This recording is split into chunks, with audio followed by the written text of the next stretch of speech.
jamaa anapiga simu kwa harusi ndio kesho, alafu sasa hatuna nauli, hatuna hela chochote, na hao jamaa akishagundua kwamba hatuna kitu, kwa mwanangu atakuja kubwata sana. Sasa tunafanya hivi mwana. Wewe umwambie ndugu zako amekufa? Swala ndugu sana, najua ndugu zetu wote.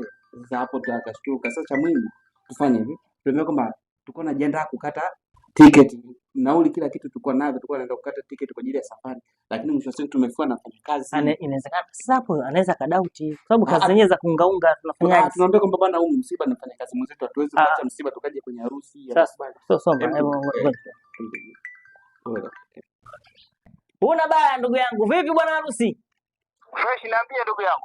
Niko vizuri sana. Yaani unaambiwa hakuna mtu hatari kama wewe. Huku duniani hamna harusi kubwa kama ya kwako. Sasa sikia tajiri. Ndio. Bwana sisi tumejiandaa hapa kabisa, tulikuwa tunakuja hapo kata tiketi.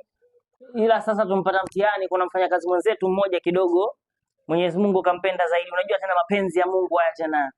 Kwa hiyo swala la kufika Kigoma hilo kidogo linaweza likawa mtihani. Ila tuko pamoja, hakuna shida, tungekuja ndugu yetu. Wewe unasemaje?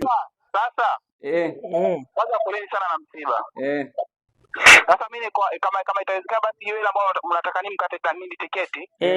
Basi nilikuwa naomba kama ikiwezekana mlitumia mimi. Unasema umekatika, unakatika unasema?